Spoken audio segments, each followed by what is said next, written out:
देखिए UGC net की answer की आ चुकी है। जो क्वेश्चन हमें चैलेंज करने थे वो हमने कर लिए हैं। हालांकि जो डेट है लास्ट चैलेंज करने की कल तक है, लेकिन उससे भी ज़्यादा ज़रूरी एक सवाल है जो आप सबके मन में उमड़ रहा है, वो ये है कि एक्सपेक्टेड कट ऑफ कितनी हो सकती है।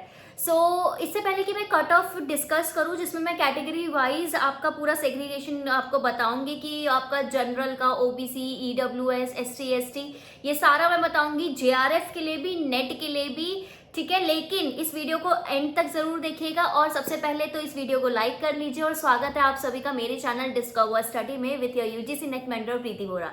दोस्तों, थोड़ा अगर मैं पॉलिटिकल साइंस की बात करूं तो जो क्वेश्चन पेपर आया था, हल्का सा मैं बता देती हूँ। उसमें 40-50 क्वेश्चन ऐसे थे कि डायरेक्ट मतलब 150 में से 40-50 तो मतलब क्वेश्चन ऐसे थे कि बहुत ही इजी, कि मतलब ठीक है एक एक से 2-2 सेकंड में आप आंसर दे दोगे, ठीक है। उसके बाद मॉडरेटली अगर मैं बोलूं कि जो इजी क्वेश्चन या मॉडरेट जो एवरेज लेवल के क्वेश्चन थे वो ऑलमोस्ट आपके पास 45 तक होंगे। जो थोड़ा ट्रिकी क्वेश्चन थे, बट इतना भी ट्रिकी मैं इसे नहीं बोलूंगी क्योंकि क्वेश्चन जो इस बार पेपर आया था थोड़ा सा फैक्चुअली थोड़ा कंफ्यूजिंग हो सकता है, बट पेपर ओवरऑल मैं उसको इजी से मॉडरेट की कैटेगरी में डालूंगी अगर मैं उसे कंपेयर करती हूँ पिछले साल के कुछ क्वेश्चन पेपर से, जो कि आपको पता है बीच में बहुत टफ क्वेश्चन पेपर आने लग गए थे। तो अब सवाल ये उठता है कि आपकी कट ऑफ कितनी जाएगी। तो देखते हैं पहले पिछले बार की, जो अभी लास्ट पेपर हुआ है हमारे चैनल में, उसकी कट ऑफ कितनी गई है। तो सरप्राइजिंगली पिछली बार ऐसा हुआ था कि 117 क्वेश्चन यानी कि 234 आपकी, अगर मैं जनरल की जेआरएफ की कट ऑफ की बात करूं तो गई थी, जो कि हमारे लिए भी बहुत शॉकिंग था कि यार 115 से ऊपर क्वेश्चन आप सही कर रहे हो तब जाके आपको जेआरएफ मिल रहा है। और अगर मैं पिछली बार के पेपर को इस बार के पेपर से कंपेयर करूं तो इस बार का पेपर मुझे उस वाले पेपर से थोड़ा इजी लगा है। And I personally know people जिनके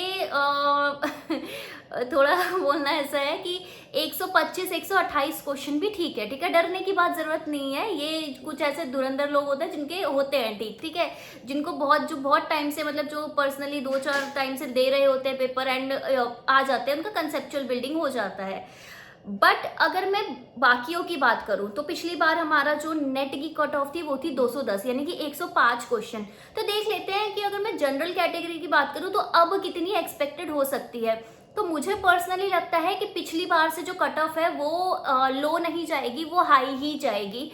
बहुत सारे लोग हैं वो एक्सपेक्ट कर रहे हैं, वो प्रिडिक्ट कर रहे हैं कि भाई पिछली बार से लो जाएगी, विच इज रॉन्ग। क्योंकि पेपर का अगर मैं कंपैरेटिव एनालिसिस देखूं तो पिछली बार से इजी पेपर इस बार आया है और पिछली बार से तुक्के लगाना भी इस पेपर में इजी है। तो मुझे पर्सनली लगता है कि 116 से 120 के अराउंड, यानी कि 120 के 117, 17 गई है पिछली बार, तो 18, 19, 20 तक भी आपके जेआरएफ में जा सकती है।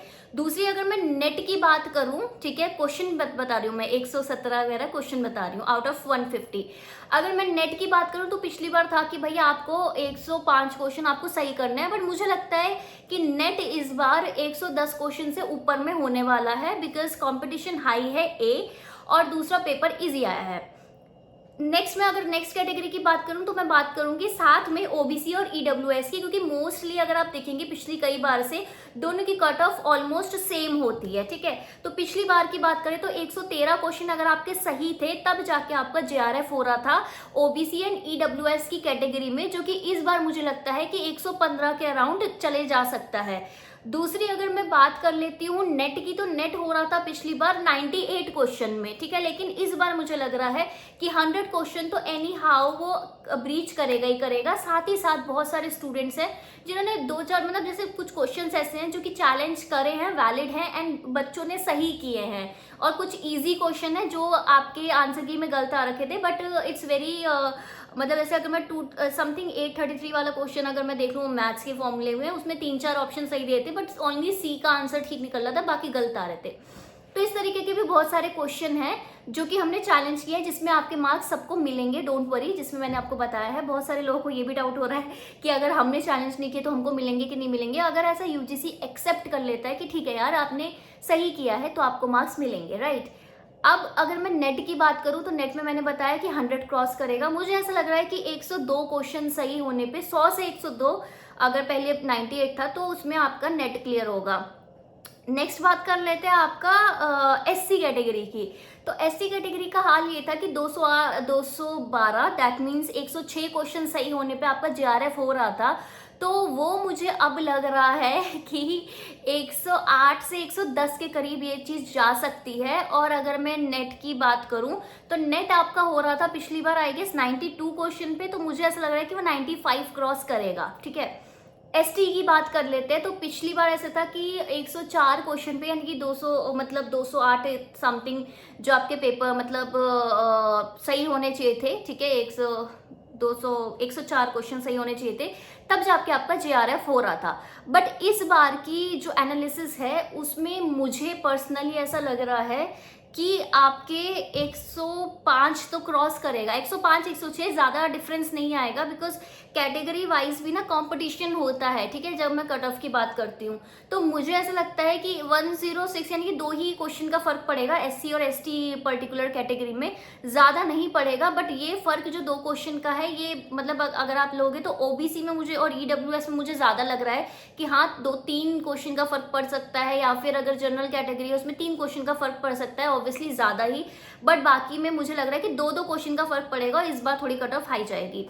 एसटी की अगर मैं बात करूं तो 90 क्वेश्चन सही करने पे पिछली बार नेट हो रहा था, जो कि इस बार मुझे बहुत ही साफ साफ लग रहा है कि 90 तो बिल्कुल बहुत कम है। 92 to 94 के करीब आपके सही होनी चाहिए, तब जाके आपका नेट होगा। ठीक है, दीज वर द कैटेगरीज जो कि मुझे लग रहा है कि जेआरएफ और नेट की है। अगेन कि मेरा खुद का एनालिसिस है, खुद की एक्सपेक्टेड कट ऑफ है।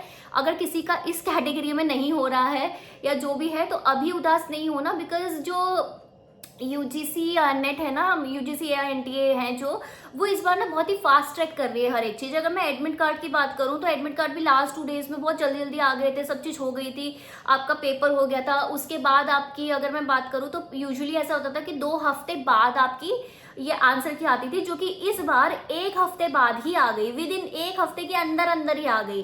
ठीक है, और ऐसा होता था कि आंसर की आने के बाद जब आप चैलेंज करते थे तो चैलेंज करने के भी मतलब जैसे आंसर की आने से 2 हफ्ते में आपका रिजल्ट आता था। तो अभी आंसर ये जो चैलेंज करने वाली प्रक्रिया है ये आपका 5 बजे 8 तारीख तक 5 बजे तक की आपको दे रखा है।